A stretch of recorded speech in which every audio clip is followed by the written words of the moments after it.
Selamat menjelang Natal, Kampus Connection. Damai sejahtera menyertai kita semua dimanapun kita berada. Senang sekali bisa kembali hadir bersama teman-teman semua. Vibes Natal udah mulai kerasa teman-teman. 2 minggu lagi kita akan merayakan ibadah Natal bersama-sama. Lagu-lagu Natal sudah mulai terdengar, sudah mulai disetel di mana-mana. Kita ke mall, kita ke tempat-tempat umum. Ornamen-ornamennya juga sudah tersebar di mana-mana. Bagi saya momen Natal ini adalah momen yang saya nanti-nantikan. Karena biasanya pada saat Natal itu saya bisa berkumpul kembali dengan keluarga. Momen indah yang saya nantikan, menikmati hari libur yang ada. Dan yang paling penting, kita merayakan kelahiran Sang Juru Selamat kita. Satu kelahiran yang mengubahkan kehidupan seluruh dunia. Mari kita mengucap syukur kepada Tuhan Yesus karena kita sudah berada di akhir tahun 2025. Kita bersyukur karena penyertaan dan kasih setia Tuhan yang tidak pernah berkesudahan untuk kehidupan kita. Saya harap kita semua ada di dalam kondisi yang prima, kondisi yang baik untuk kita mengakhiri tahun ini dengan penuh kemenangan. Sebelum kita mendengarkan kebenaran firman Tuhan, mari saya ajak kita untuk kita berdoa terlebih dahulu. Tuhan, kami mengucap syukur untuk waktu ini. Kami mengucap syukur kalau kami sudah memasuki pertengahan bulan Desember. Kami tahu Tuhan, tinggal beberapa minggu lagi tahun ini akan berakhir. Dan kami berdoa, biar kami bisa mengakhiri tahun ini dengan baik. Biar kami bisa finish strong. Kami tahu penyertaan Tuhan senantiasa ada untuk kami. Kasih setiamu tidak pernah luput dari kehidupan kami. Dan karena itu kami bergantung hanya kepadamu Tuhan. 2 minggu ke depan, 3 minggu ke depan kami tahu kami mengakhiri tahun ini dengan baik. Sebentar kami akan mendengarkan firman-Mu. Tuhan berbicaralah kepada setiap daripada kami. Kami menyerahkan waktu ke depan. Hanya di dalam nama Tuhan Yesus Kristus kami berdoa. Amin. Teman-teman, Natal kita peringati sebagai hari kelahiran Yesus. Tetapi sadarkah kita bahwa Natal sejatinya lebih daripada sekedar kelahiran seorang bayi yang diberikan nama Yesus. Kelahiran Yesus membawa satu harapan dan sukacita bagi dunia. Yesus lahir membawa pengharapan dan sukacita. Ya, there is hope and joy in Christmas. Yuk, kita coba lihat lebih jauh tentang pengharapan ini. Emang kenapa sih yang disebut ada hope, ada harapan itu penting? Kenapa Yesus nggak lahir bawa emas, Yesus lahir bawa Bitcoin gitu, biar kaya. Tapi dikatakan Yesus lahir bawa harapan. Mengapa penting yang namanya pengharapan itu bagi kehidupan kita manusia? Dalam satu buku yang berjudul Man's Search for Meaning yang ditulis oleh Viktor Frankl, dia menceritakan bagaimana tahanan yang berada di dalam sel-sel penjara dapat bertahan hidup. Satu prinsip yang dikemukakan di dalam buku tersebut dikatakan seperti ini. Para tahanan dapat melanjutkan hidupnya kalau dia memiliki sesuatu hal yang dia sukai. Suatu hal yang dia cintai. Kenapa? Karena hal tersebut, hal yang dia cintai itu memberikan pengharapan untuk dia hidup bagi tahanan tersebut. Berbeda dengan tahanan yang tidak memiliki apapun yang dia sukai, tidak memiliki apapun untuk dia cintai, tahanan tersebut cenderung mengakhiri hidupnya di dalam sel. Victor, sang penulis buku, mencoba menyampaikan manusia di dalam perjalanan hidupnya akan memiliki makna atau arti kehidupan kalau dia memiliki pengharapan yang timbul akan kasih. Kita sama-sama baca kebenaran firman Tuhan di dalam Ibrani pasal 6, ayatnya yang ke-19. Dituliskan seperti ini teman-teman. Pengharapan itu sauh yang kuat dan aman bagi jiwa kita. Yang telah dilabuhkan sampai ke belakang tabir. Dikatakan pengharapan adalah sauh yang kuat dan aman bagi jiwa kita. Sauh itu jangkar teman-teman. Kalau nggak familiar sama namanya sauh, namanya jangkar, ini lihat gambarnya. Yang bentuknya seperti ini namanya sauh atau jangkar. Fungsinya apa sih? Jangkar ini biasanya ada di kapal laut. Fungsinya adalah untuk menjaga kapal agar tetap pada tempatnya. Biasanya saat kapal lagi parkir atau di pelabuhan, Atau mungkin kapal nelayan yang lagi mancing di tengah laut, biasanya mereka akan melepas jangkar ini ke dasar laut. Tujuannya apa? Biar kapalnya nggak lari-lari ke bawah arus air. Biar kapalnya itu tetap pada tempatnya. Kapten kapal bisa dengan tenang dan yakin bahwa kapal itu akan tetap ada di tempatnya, tanpa takut kapalnya tiba-tiba hilang. Kok nggak ada? Kemana kapalnya? Nggak khawatir. Kenapa? Karena jangkarnya ada di situ, menahan ke dasar laut dengan kuat. Nah, Alkitab mencatatkan bahwa pengharapan itu jangkar yang kuat dan aman bagi jiwa kita. Kelahiran Kristus membawa pengharapan bagi setiap kita, umat manusia. Satu kelahiran yang sangat amat penting bagi umat manusia. Pengharapan apa? Yohanes 3 ayat 16, ayat yang sangat familiar. Dibilang karena begitu besar kasih Allah akan dunia ini, sehingga ia mengaruniakan anak yang tunggal, supaya setiap orang yang percaya kepadanya tidak binasa, melainkan beroleh hidup yang kekal. Yesus datang karena kasih-Nya yang begitu besar untuk kamu dan saya. Dan Dia memberikan jaminan serta pengharapan untuk kita semua. Pengharapan yang membuat kita dapat tenang di dalam setiap masalah yang ada. Pengharapan yang membuat kita tetap memiliki sikap hati yang benar di dalam setiap kondisi yang sedang kita alami di tengah kehidupan ini. Pengharapan yang membuat kita dapat tetap percaya bahwa masa depan kita aman di dalam tangan Tuhan. Nah, tetapi pertanyaannya seperti ini. Kembali kepada diri setiap kita. Apakah hari ini kita masih punya pengharapan? Di tengah-tengah perkuliahan yang ada, mungkin beberapa dari antara kita ada yang udah hopeless. Kita nggak bisa lulus tepat waktu, kita nggak bisa cum laude, takut nggak dapat pekerjaan yang terbaik. Kita udah lesu banget dan minder banget sama keadaan kita saat ini. Sehingga kalau kita lagi dengar firman Tuhan yang ngomong seperti ini tuh rasanya menghela nafas dan berusaha mencari tahu, saya ini masih berani berharap apa enggak ya? Saya masih punya harapan apa enggak ya? Teman-teman, kalau kamu lagi di kondisi yang enggak berani berekspektasi, kalau kamu sedang ada dalam kondisi yang enggak berani berharap hari ini, saya mau ingatkan lagi, saya mau bawa kabar baik ini untuk kita semua. Kalau kamu dan saya, kita punya sumber pengharapan yang hidup. Bisa jadi kalau hari ini kita lagi takut untuk bermimpi, kita lagi takut untuk berharap, takut akan masa depan kita, karena kita sedang menaruhkan harapan kita di tempat yang salah. Kita menaruhkan harapan kita kepada, katakanlah, prestasi kita. Menaruhkan harapan kita kepada sahabat kita. Kita menaruhkan harapan di tempat yang salah. Hari ini pertanyaan untuk kita, di mana kita meletakkan jangkar pengharapan kita? Teman-teman, prinsipnya, saat kita menaruhkan pengharapan kita di tempat yang salah, kita pasti akan kecewa. Sama seperti kapal, kalau salah menaruh jangkar, bisa jadi bahaya. Bisa jadi kapalnya terbalik, bisa jadi jangkarnya putus, atau patah, dan lain sebagainya. Hari ini saya mau katakan untuk kita semua, jangan taruh jangkar pengharapanmu kepada prestasi akademikmu, kepada dosen, kepada orang, kepada karir yang kamu bangun. Kenapa? Karena semuanya ini bisa berubah dan membuat kita bisa kecewa berat. Kuliahmu bisa berubah dalam sekejap. Karir yang kamu rintis juga bisa berubah secara seketika. Dosen, orang terdekat, teman, sahabat bahkan bisa juga berubah. Satu hal yang tidak akan membuat kita kecewa adalah kalau kita menaruhkan pengharapan kita hanya di dalam Yesus. Seperti Yusuf menaruhkan pengharapannya kepada Allah. Melewati proses, ada naik turunnya. Tetapi pengharapan kepada Allah tidak mengecewakan. Ada tujuan akhir yang besar lewat hidup Yusuf, yaitu memelihara kehidupan bangsa Israel. Seperti Abraham dan Sarah pun demikian.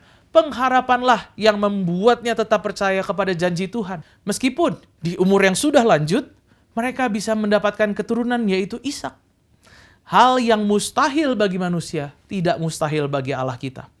Saat kamu menaruh jangkar pengharapanmu di tempat yang tepat, kamu tidak akan dikecewakan. Allah bukanlah Allah yang ingkar janji. Dia merancangkan yang terbaik untuk kehidupan kita. Kadang mungkin gak ada alasan yang masuk logika kita gitu untuk kita bisa berharap. Tetapi lakukanlah seperti apa yang Abraham lakukan. Percaya, beriman, dan tetap menaruh pengharapannya kepada Allah. Sepertinya mustahil skripsi saya selesai semester ini. Dosen pembimbingnya susah banget diajak bimbingan. Dosen pembimbingnya ini terkenal killer nih. Wah, mana saya yang malah disalah-salahin nih kayaknya. Teman-teman, saya mau katakan seperti ini. Doakan dan taruh pengharapanmu di dalam Tuhan. Wah, ujian saya 1 minggu ke depan ada 4. Bahannya semua 1 semester. Saya nggak sanggup belajarnya ini. Teman-teman, lakukan yang terbaik. Taruh pengharapanmu di dalam Tuhan. Bisa nggak ya saya bayar uang kuliah semester ini? Percayalah, Tuhan menyediakan. Dan taruhlah pengharapanmu di dalam Tuhan. Orang tua saya kok nggak akur-akur ya, padahal saya udah doain terus-menerus nih. Sekali lagi teman-teman, taruh jangkar pengharapanmu di dalam Tuhan.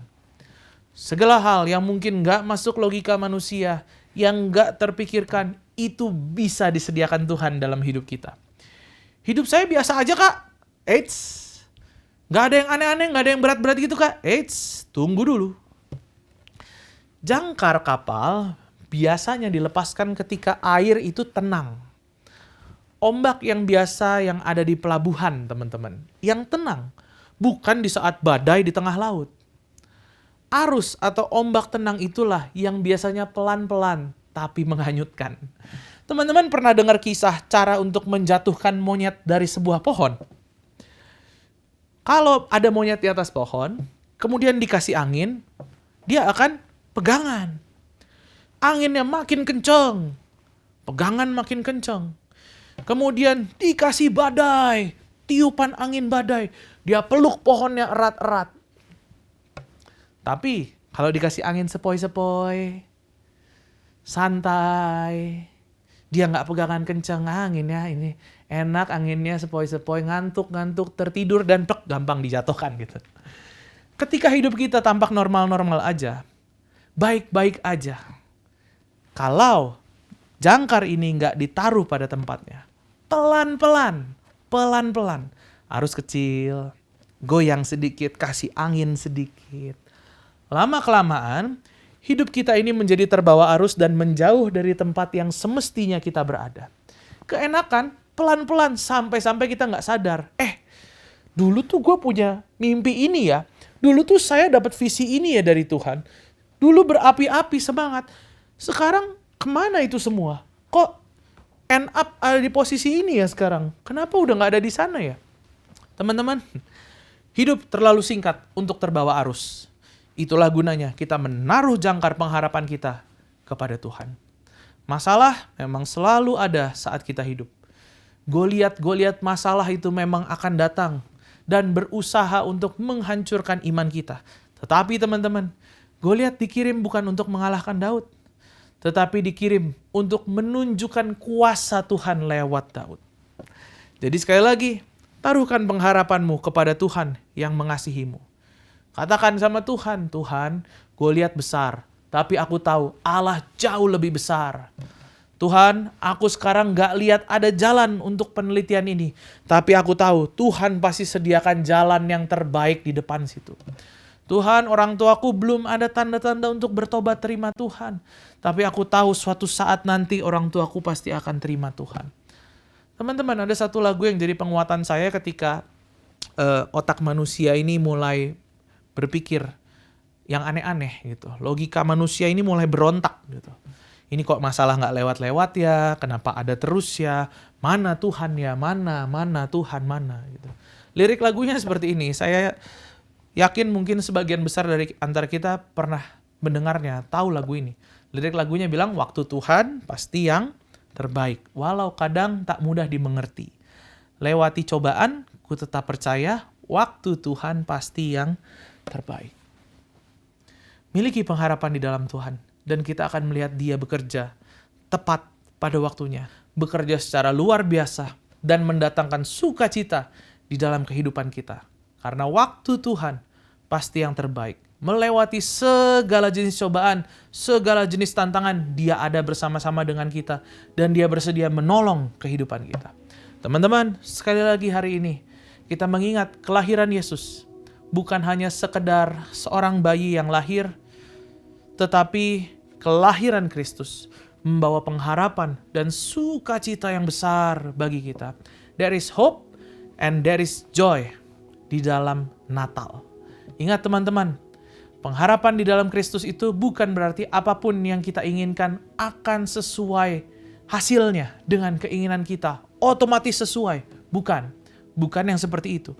Pengharapan dalam Kristus berarti kita percaya apapun yang terjadi dalam hidup kita, Tuhan tetap pegang kendali.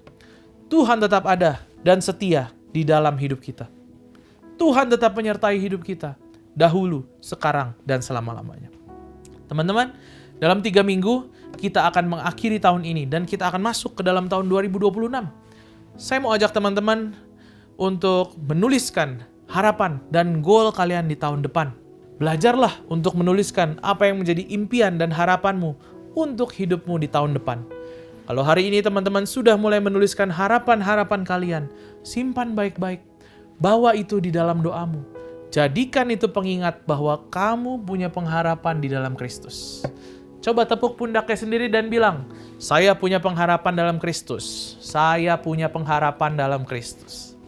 Sekali lagi saya sampaikan, kelahiran Yesus bukan kelahiran biasa, tetapi kelahiran yang membawa pengharapan dan membawa sukacita bagi semua orang. Pertanyaannya, apakah kita masih punya pengharapan itu? Dan apakah kita menaruh jangkar pengharapan kita itu hanya kepada Kristus? Mari sama-sama kita berdoa mengakhiri pemberitaan firman Tuhan hari ini. Tuhan, kami bersyukur untuk firman Tuhan yang telah disampaikan hari ini. Kami mengucap syukur Tuhan untuk penyertaan Tuhan dalam kehidupan kami. Kami mengucap syukur kalau Engkau telah lahir di dunia. Engkau membawa pengharapan dan sukacita kepada setiap umat manusia. Kelahiranmu bukanlah satu kelahiran biasa Tuhan. Tetapi kami tahu di dalam kelahiran Kristus ada pengharapan yang timbul. Ada pengharapan yang tepat. Ada pengharapan di mana kami bisa berharap meskipun terlihat tidak ada jalan di depan. Kami tahu Tuhan bahwa Engkau Allah yang mengasihi kami. Engkau bersedia memberikan kami jaminan masa depan yang penuh dengan pengharapan tersebut. Satu masa depan yang pasti, masa depan yang indah yang sudah Engkau rancangkan di dalam kehidupan kami. Ajar kami Tuhan untuk percaya sepenuhnya kepada Tuhan. Hanya berharap kepada Tuhan. Ajar kami untuk meletakkan jangkar pengharapan kami hanya kepada Tuhan. Kami berdoa Tuhan untuk setiap impian, untuk setiap goal yang dituliskan untuk tahun depan. Kami berdoa biar Tuhan yang menolong kami untuk mencapai setiap goal tersebut. Kami berdoa biar semua impian, harapan, goal yang kami tuliskan ini selaras dengan apa yang menjadi kehendak Tuhan di dalam kehidupan kami. Terima kasih Tuhan, ajar kami untuk percaya kepadamu sepenuhnya. Dan biar kami mengakhiri tahun ini dengan tuntunan Tuhan. Kami perlu tuntunanmu, dan kami tahu Engkau Allah yang bersedia menuntun kehidupan umat-Mu. Terima kasih Tuhan. Dan hari ini juga hamba-Mu melepaskan berkat bagi teman-temanku dimanapun mereka berada. Tuhan yang memberikan kesehatan kepada setiap daripada kami. Tuhan juga yang memberikan kami liburan yang produktif di dalam bulan ini. Kami berdoa biar ada kasih Allah juga di dalam keluarga yang terus-menerus dinyatakan dan dapat dirasakan oleh setiap orang yang ada. Terimalah sukacita, damai sejahtera, dan penyertaan Roh Kudus yang senantiasa ada sampai selama-lamanya. Di dalam nama Tuhan Yesus Kristus kami berdoa. Amin. Bagi teman-teman yang memerlukan dukungan doa ataupun konseling lebih lanjut, silakan scan QR Code yang ada di layar. Ada para pendoa dan para konselor yang siap untuk melayani teman-teman sekalian. Tetap semangat menjalani kehidupan. Sampai jumpa di lain kesempatan. Merry Early Christmas. God bless.